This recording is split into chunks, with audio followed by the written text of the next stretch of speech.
Wabarakatuh. Salam sejahtera, shalom, Om Swastiastu, Namo Buddhaya, salam kebajikan.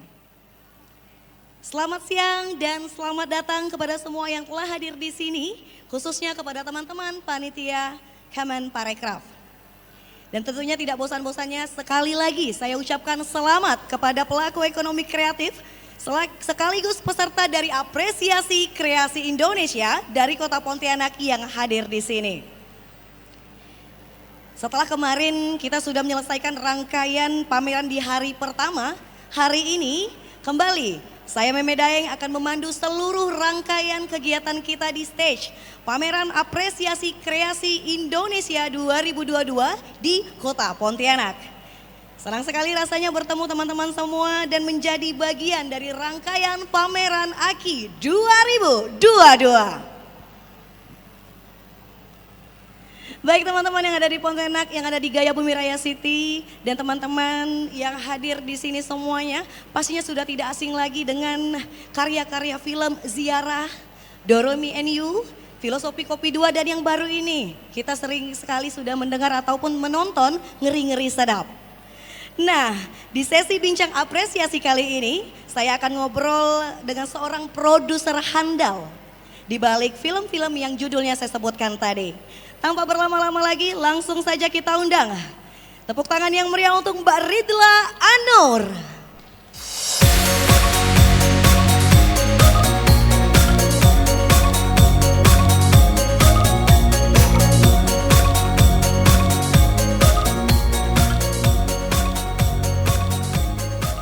Mbak Ridla. Wow, teman-teman, ini dia produser handal yang tadi saya sebutkan judul-judul filmnya. Barangkali teman-teman pastinya sudah tidak asing lagi Mbak Ridla. Selamat siang rekan-rekan, selamat siang Mbak Meme. Selamat siang Mbak Ridla. Gimana rasanya nyampe ke Pontianak hari ini? Seneng banget karena aku agak lupa terakhir ke Pontianak itu antara 2015 atau 2016 ya. Jadi ini berusaha membangkitkan memori-memori baik dari Pontianak. Oke, berarti ini bukan kali pertama Mbak Ridla ke Pontianak, betul? Bukan. Berarti masih ingat rasanya Gateway Apollo? Iya, tadi malam udah nyoba lagi. Oke, baik. Oke Mbak Ridla, untuk teman-teman yang berada di sini, mungkin Sobat Parekraf yang belum melihat film Ziarah yang diproduksi Mbak Ridla kemarin, sempat viral bahkan di TikTok, dan juga film Ngeri-Ngeri Sedap yang kemarin booming sekali Mbak ya. Nah untuk itu sama-sama kita akan lihat, ini dia cuplikannya.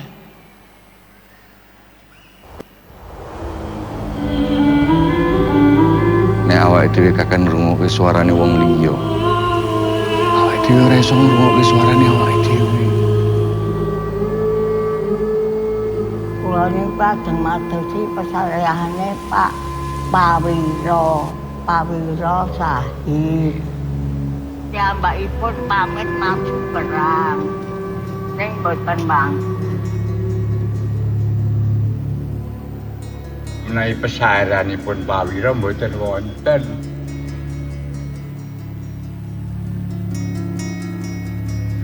Sing Mbak durung bali kok Mas? Patang dina ora ono kabar. Datuk, lah kok kedaden kok? Rasa utakane jatuh sing ora nalar ngerti ra, tak kayul.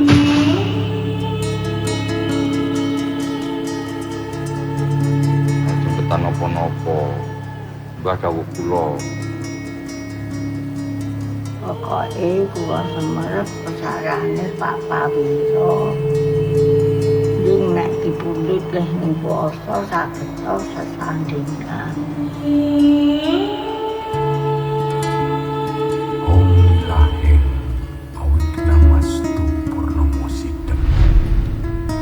Sekaring pawono alit, pawono ageng, pawono langgeng.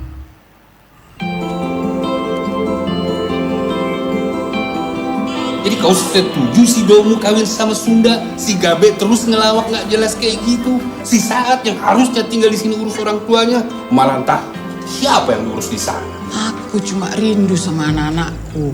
Memangnya kau pikir kalau kita berantem macam gini bisa bikin anak-anakmu itu pulang?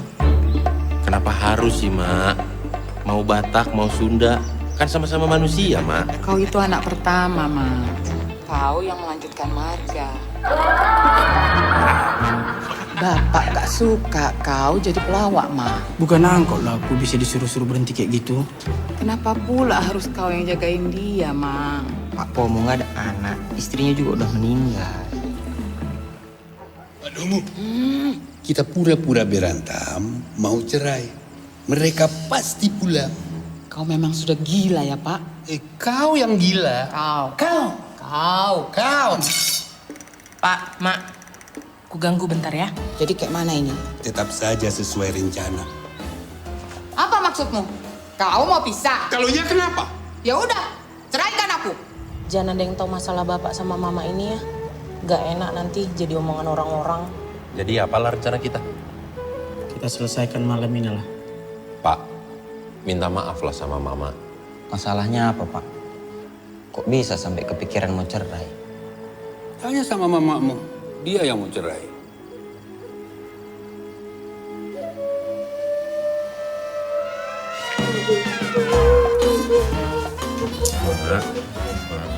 Apa aku bilang?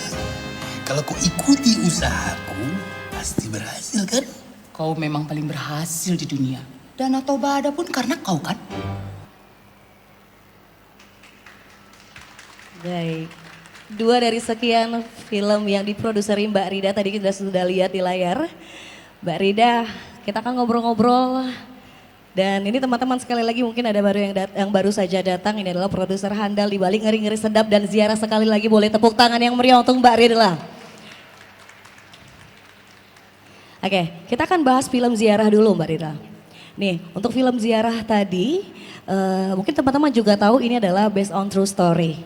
Nah, apakah pemainnya juga asli, Mbak?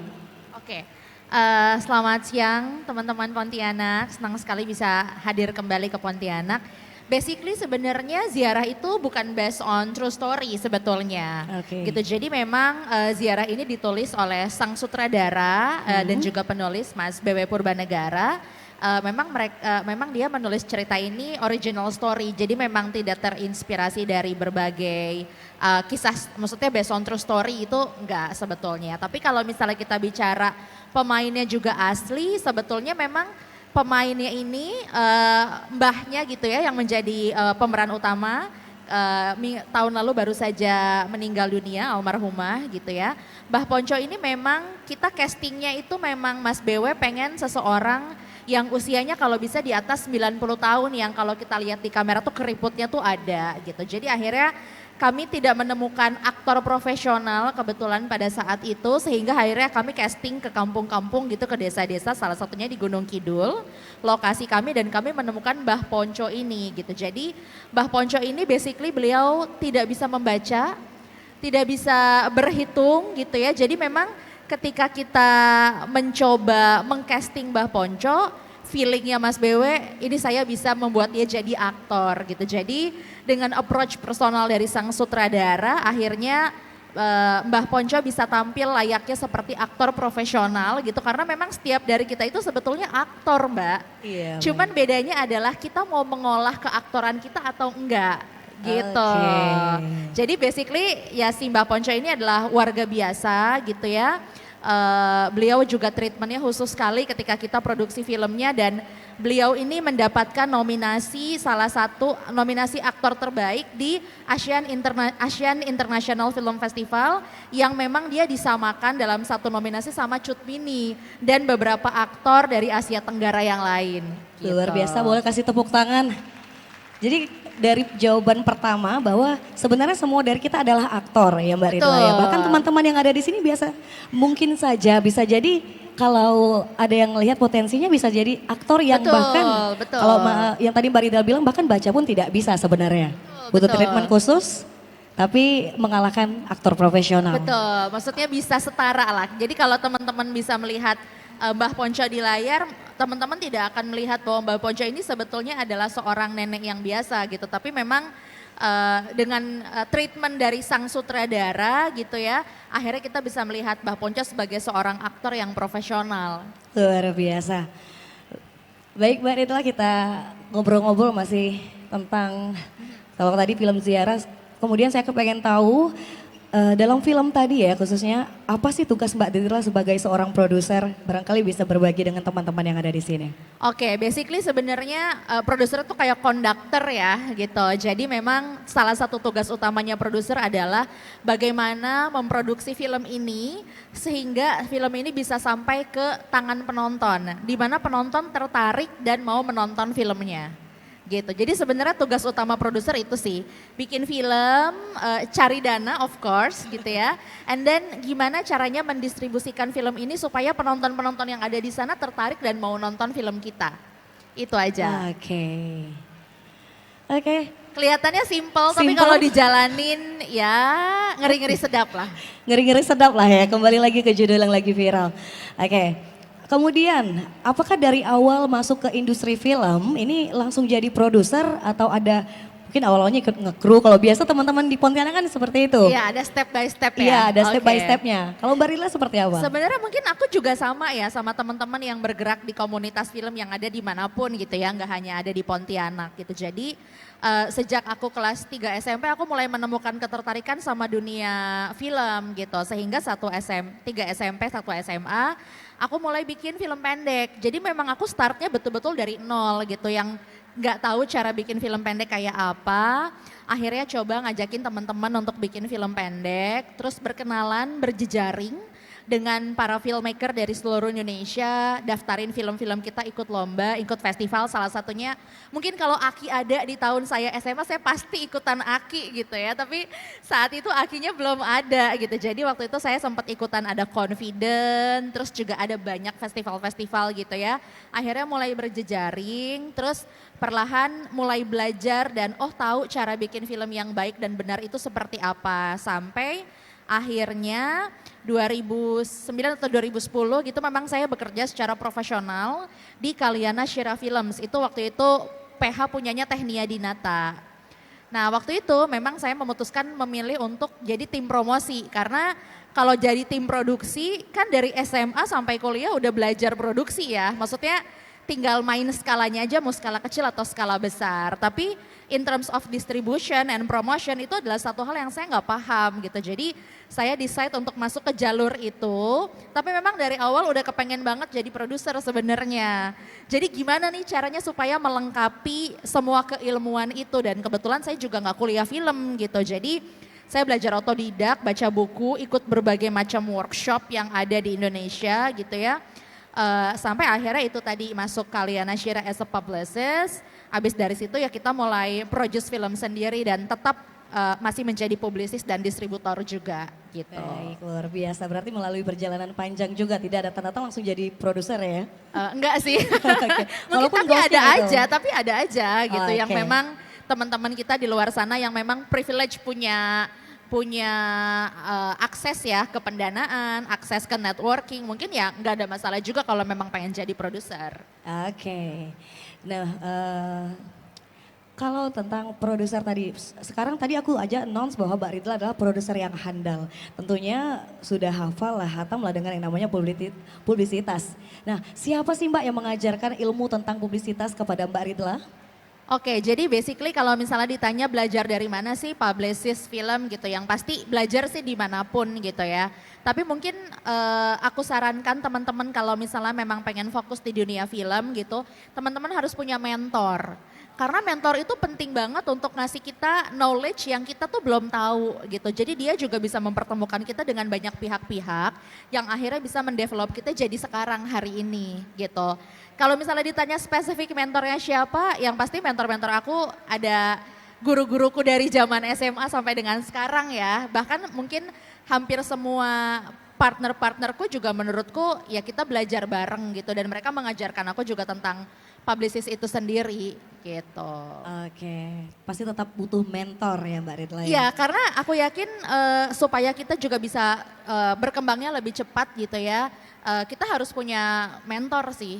Baik. Gitu. Jadi temukanlah mentor yang secara frekuensi sama teman-teman. Sefrekuensi pasti Harus satu itu. frekuensi, karena kalau nggak satu frekuensi nggak nyambung. Nggak nyambung ya? Nggak nyambung, misalnya kita ngomong A, dia ngomong B gitu. Oke. Ya kita nggak cocok aja, sama aja kayak punya pacar pasti nyarinya yang satu frekuensi kan. benar Gitu. banget. Kalau nggak satu frekuensi ngapain gue ajak lo jadi pacar gue gitu kan. Oke.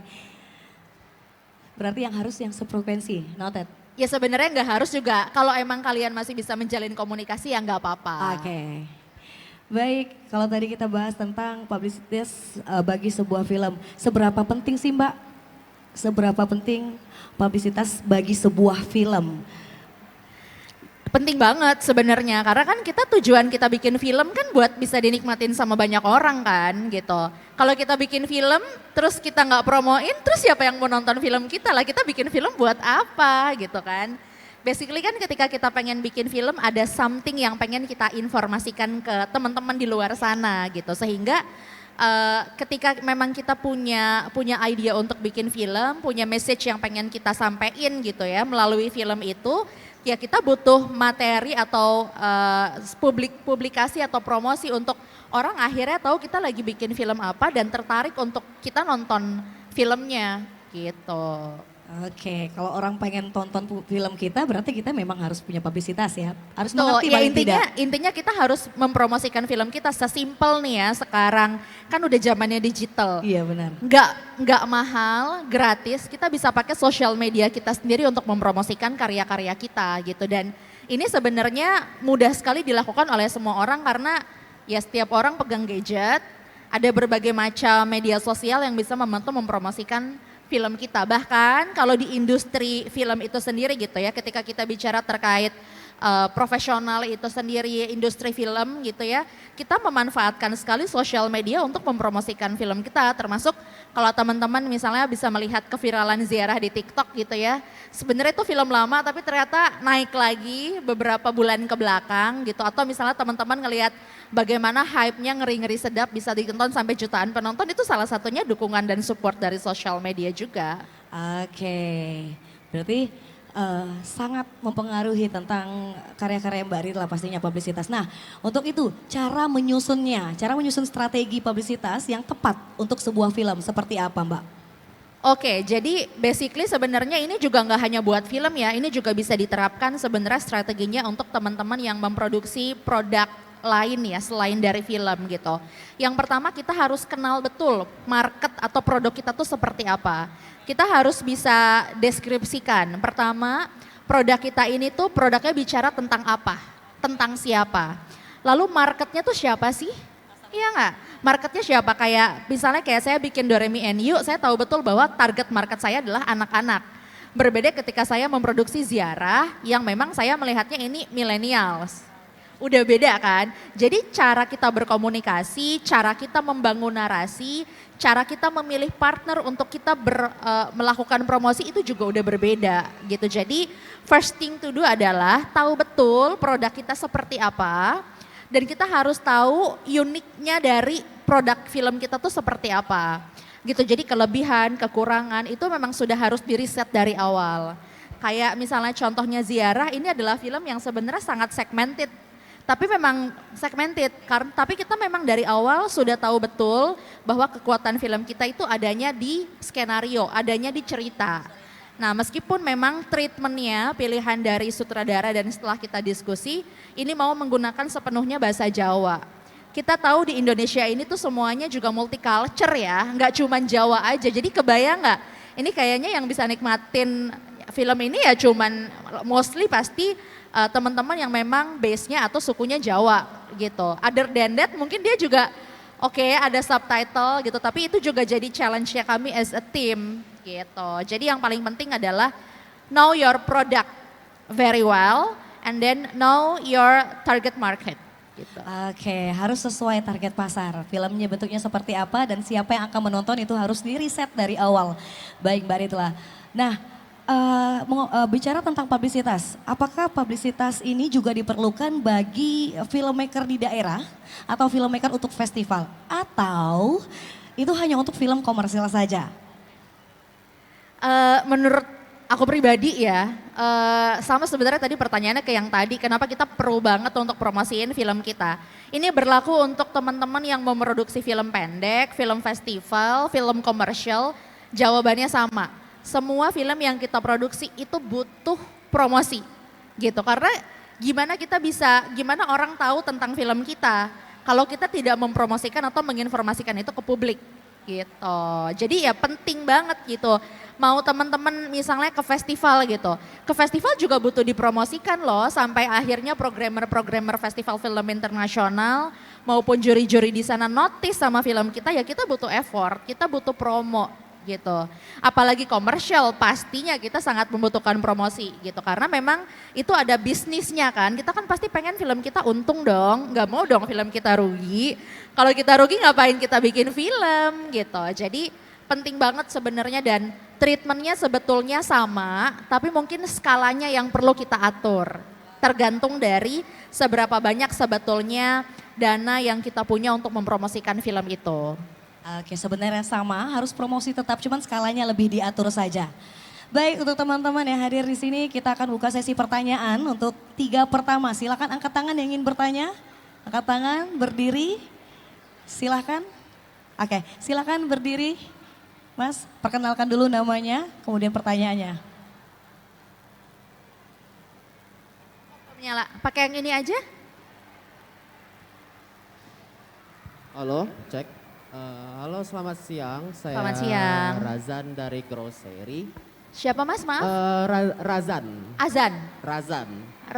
Yep, pakai R. Benar, oke. Selamat siang Mas, Mbak Rida dan Mbak Mimi.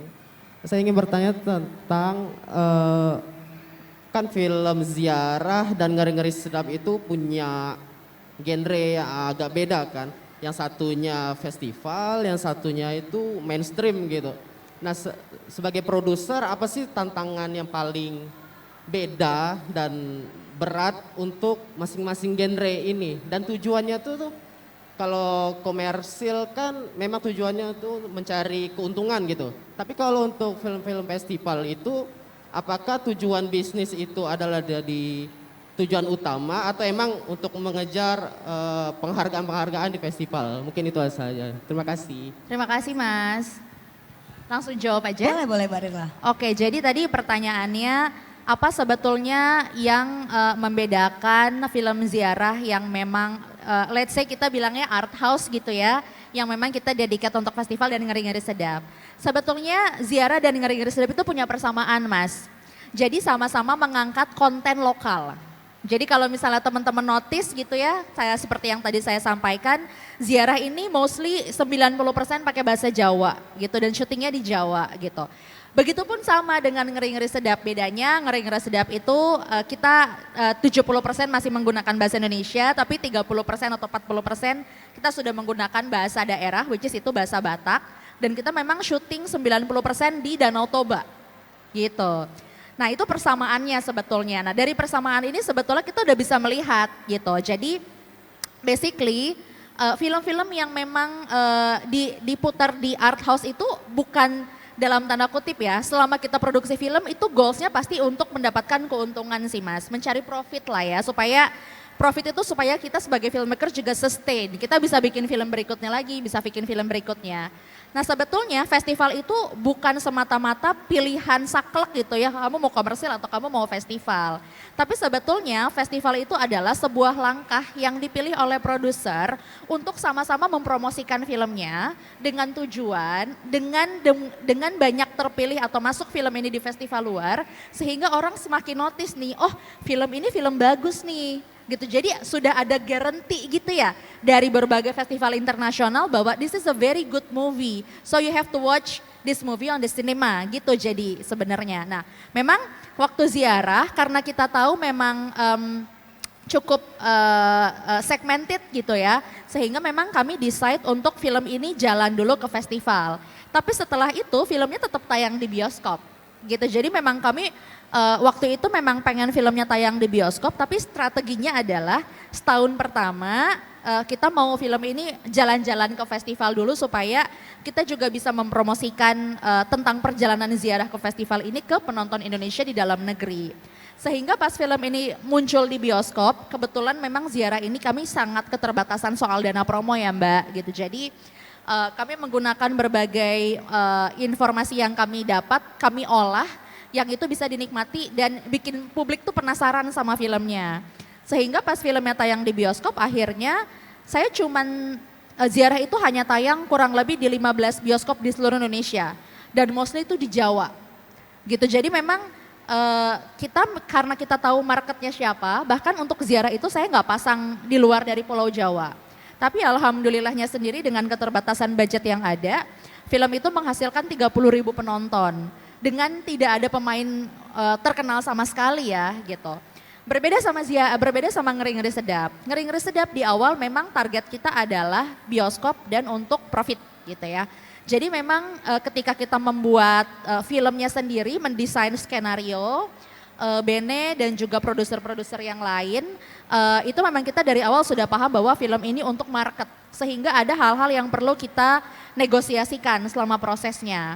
Dan ketika dalam proses promosi Ngeri-Ngeri Sedap juga itu kita try and error berbagai macam strategi ya gitu. Tapi alhamdulillah strategi terakhir yang kita pilih itu yang works ternyata. Dan at the end of the day balik lagi kalau memang filmnya dan karyanya bagus, teman-teman di luar sana tuh dengan sangat mudah dan ikhlas untuk bantu promo.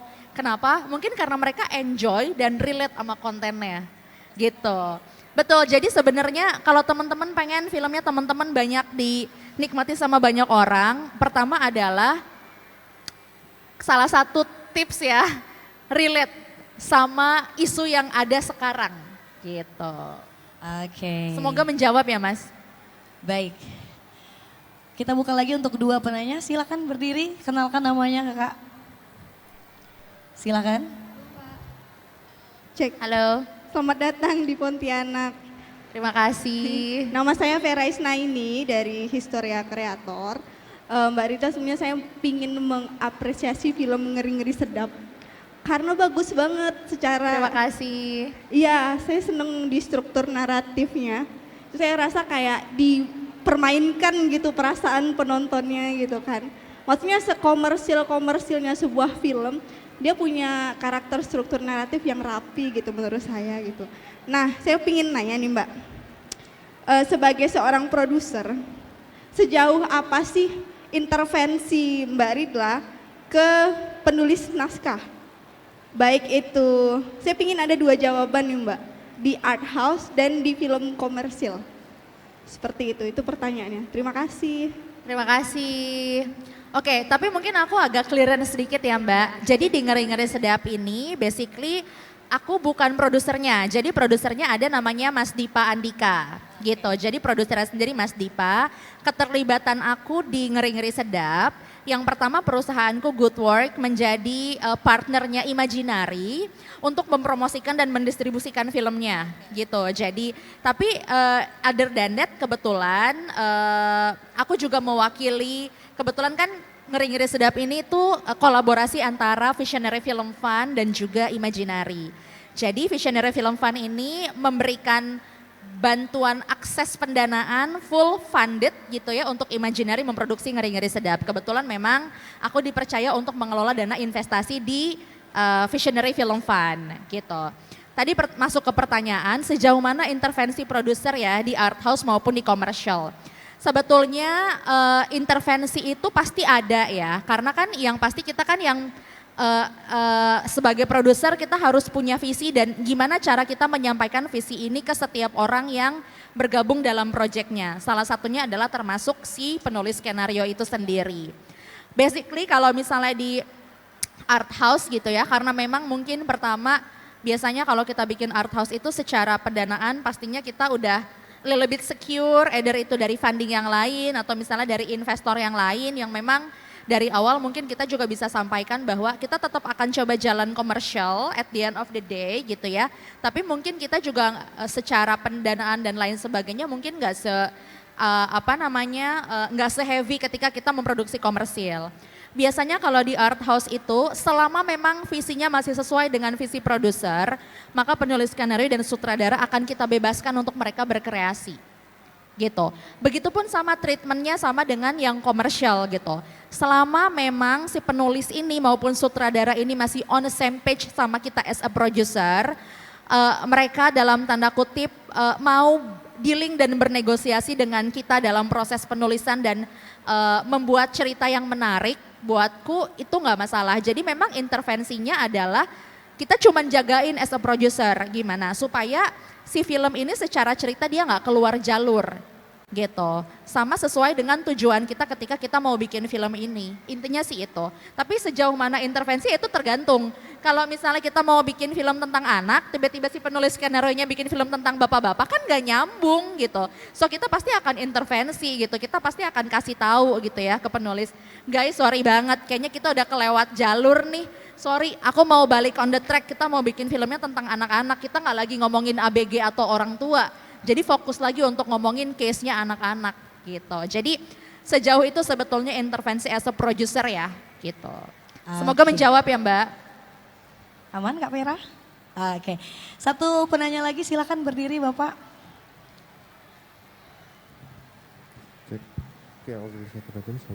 Assalamualaikum warahmatullahi wabarakatuh. Nama saya Arif. Mau nanya untuk media publikasinya. Bapak boleh agak keras, maaf. Untuk media publikasinya, untuk Mbaknya sendiri dominannya pakai apa? Media sosial, YouTube atau apa ya? Untuk supaya dinotis sama festival yang di luar, kayak gitu. Ya, terima kasih Mas.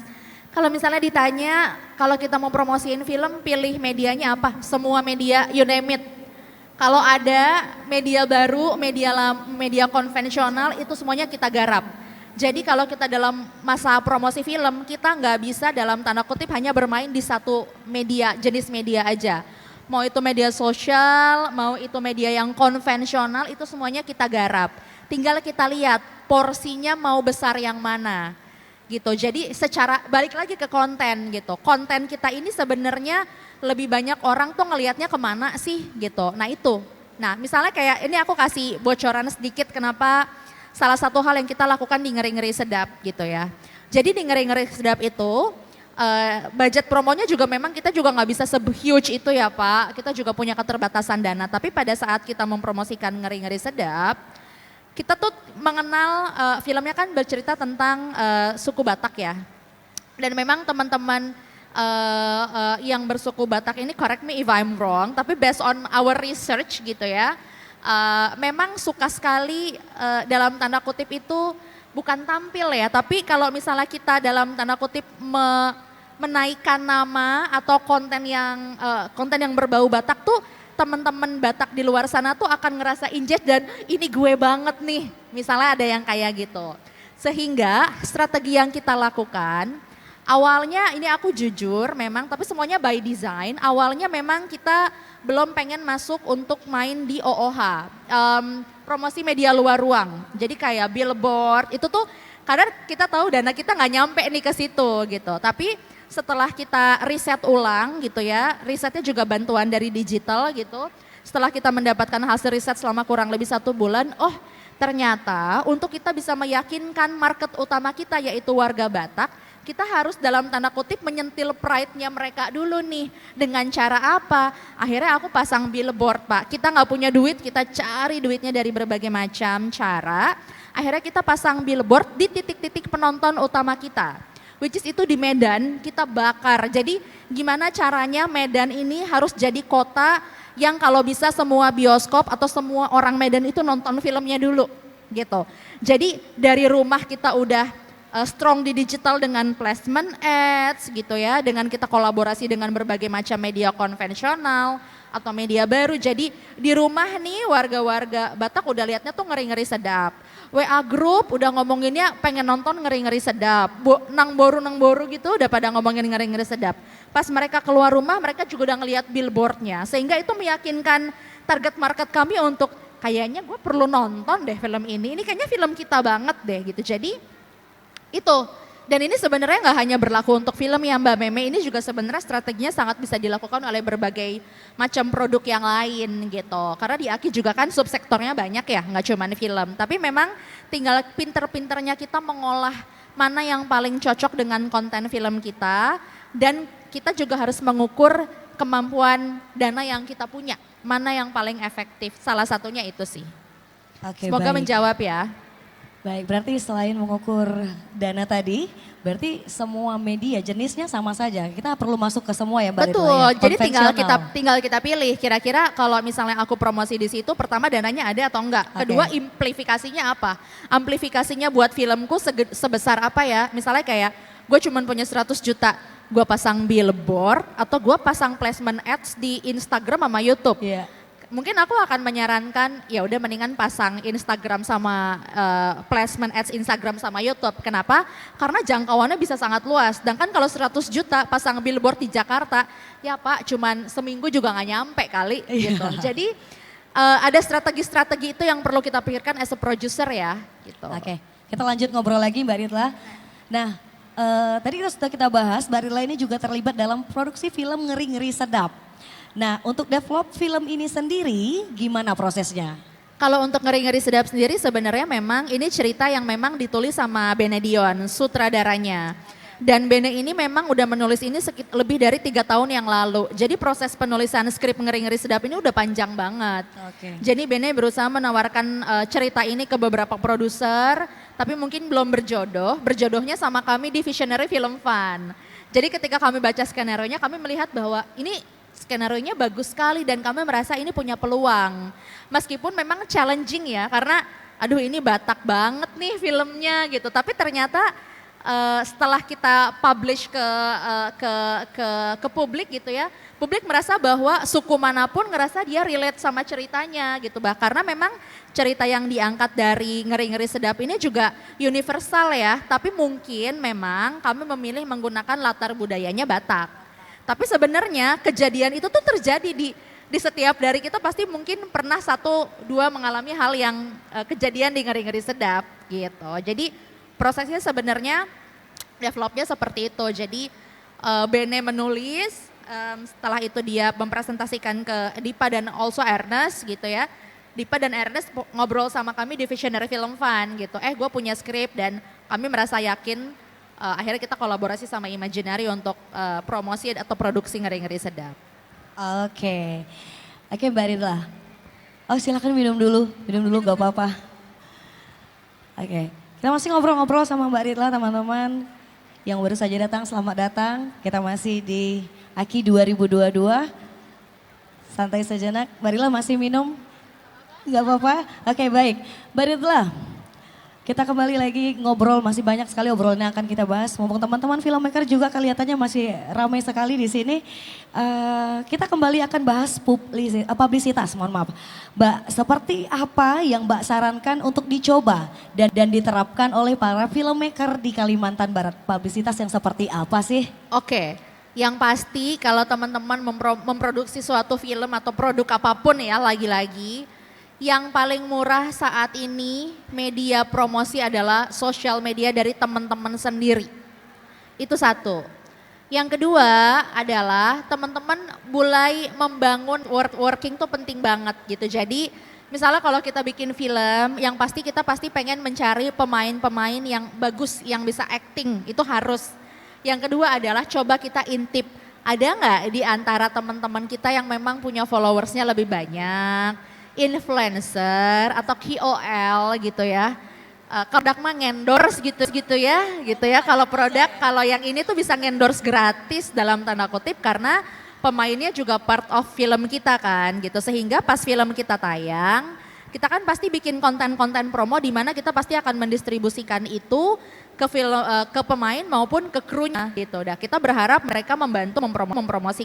Itu cara yang paling simple banget, yang gratis gitu ya, yang bisa kita lakukan. Other than that ya sebenarnya teman-teman mungkin bisa bikin kayak pemutaran terbatas, mengundang beberapa KOL gitu ya yang ada di Kalimantan, atau misalnya teman-teman mulai mengundang media-media lokal untuk menonton filmnya dengan harapan mereka bisa menuliskan review dan menaikkan itu di kanal medianya masing-masing gitu. Jadi itu hal-hal sederhana yang sebenarnya bisa teman-teman mulai lakukan gitu. Dan kalau zaman dulu, zaman SMA, sang sukanya bikin film dan pengen banget dapat site gitu ya. Bahkan kita tuh berkenalan sama filmmaker yang udah profesional gitu. Jadi salah satu mentorku ketika SMA adalah Mas Riri Riza. Kayaknya Mas Riri udah sebel kali ya sama aku, jadi tiap aku bikin film pendek, aku selalu kirimin ke Mas Riri. Waktu itu masih zaman di burn ke DVD, aku minta alamatnya Mas Riri Riza, aku kirimin lewat pos atau JNE gitu ya. ke rumahnya Mas Riri, and then abis itu seminggu kemudian aku telepon Mas Riri. Mas Riri, coba kasih tahu aku pendapatnya gimana gitu. Setiap kita bikin film pendek gitu. Akhirnya Mas Riri suatu hari ke Bandung, aku ke Bandung, mampir Mas gitu. Jadi akhirnya juga ngasih kita begini sampai hari ini ketemu lagi sama Mas Riri. Menyenangkan sekali, akhirnya Mas Riri juga bisa ngasih. Nah, ziarah ini termasuk salah satu yang memang direkomendasikan oleh Mas Riri untuk bisa diputar di Tokyo International Film Festival gitu. Jadi penting sekali untuk teman-teman mencoba membangun networking dengan teman-teman yang sudah lebih dikenal lah di industrinya atau lebih senior dari kita gitu. Supaya kita juga bisa dapat feedback dan kita bisa tumbuh gitu. Oke, kurang lebih seperti itu. Jadi yang paling mudah lah menggunakan sosial media. Ataupun teman-teman yang berfollowers banyak. Panjat katanya, kita panjat saja. Oke. Gak apa-apa, yang penting simbiosis mutualisme ya. Ya, simbiosis mutualisme pasti. Mbak Ridla melihat ziarah yang katanya tadi ada bahasa Jawa, maksudnya lebih ke bahasa Jawa kemudian ngeri-ngeri sedap dengan bahasa Batak ataupun nuansa Batak yang kental sekali. Menurut Mbak Ridla, apakah pasar film dengan menggunakan bahasa daerah masih potensial? Menurutku justru kelebihan dari Indonesia ini karena kita itu adalah multicultural gitu ya Mbak. Justru itu adalah salah satu keunikan gitu yang dimiliki sama Indonesia gitu. Di mana budaya kita itu banyak banget gitu, bahasanya juga banyak banget gitu. Sehingga kalau misalnya teman-teman memutuskan untuk membuat film dengan konten lokal, itu sebenarnya menurut aku juga menarik gitu. Contohnya Ngeri-Ngeri Sedap gitu. Selama memang skenarionya itu bagus, kontennya bagus, universal gitu ya, tapi mengangkat budaya-budaya lokal, itu menurut aku justru sangat baik. Karena dengan kayak gitu, film-film Indonesia itu tuh jadinya nggak Jakarta sentris. Gitu kan bosen banget ya nontonnya lo gue lagi gitu. Tapi sebetulnya menjadi sangat menarik kalau kita juga bisa melihat film-film yang diproduksi dengan fokusnya ke konten lokal. Yang penting message-nya universal, itu aja. Berarti masih potensial. Challenge-nya di situ, sangat potensial banget. Caranya mempromosikannya saja barangkali, seperti apa mengambil hati penonton untuk nonton yang kental bahasa daerahnya. Oke baik, di sini teman-teman filmmaker daerah yang hadir pasti punya mimpi yang sama, yaitu bisa tampil di festival bergengsi pastinya dan masuk ke industri film komersial tanah air, betul? Ini teman-teman filmmaker semuanya berita dan menurut Mbak Ridla, apa langkah yang harus mereka lakukan untuk memenuhi target tadi? Yang pertama terus berproduksi gitu ya, terus bikin film, jadi jangan cuman berhenti di satu bikin film. Dan ketika kita selesai memproduksi satu film, promosikan film itu, kirimkan ke berbagai lomba atau festival, baik itu ada di Indonesia maupun internasional. Dan yang tadi aku bilang jangan malu untuk minta rekomendasi atau minta testimoni atau minta kritik dan saran dari orang-orang yang memang punya ilmu lebih dari kita. Gitu supaya teman-teman bisa terus tumbuh memperbaiki filmnya teman-teman. Karena kalau kita bikin film tapi filmnya cuma kita taruh di hard disk, kita nggak belajar apapun dari produksi itu. Yang menjadi menarik dan penting adalah ketika kita bikin film, kita lempar ke publik, kita mendapatkan feedback dari publik. Itu yang penting, itu yang memotivasi kita ketika kita memproduksi film berikutnya. Oh, aku di film yang sebelumnya dapat kritikan di hal yang ABC. Oh, berarti aku nggak boleh ngulang kesalahan ABC ini. Aku harus perbaiki lagi gitu. Jadi yang paling penting adalah ketika selesai produksi film, kirimkan film-film itu ke berbagai channel gitu ya. Lalu banyak berdiskusi dan ngobrol sama orang-orang yang memang punya ilmu lebih dari kita. Gitu. Baik teman-teman, terima kasih Mbak Ridla sudah cerita-cerita bareng kita. Semoga ilmunya tadi juga bermanfaat untuk teman-teman terutama dari subsektor film ini teman-teman filmmaker. Dan selesai sudah bincang apresiasi film kita kali ini teman-teman. Terima kasih banyak dari Mbak Ridla juga, terima kasih Sama-sama. sekali lagi. Saya Meme pamit undur diri, sampai jumpa.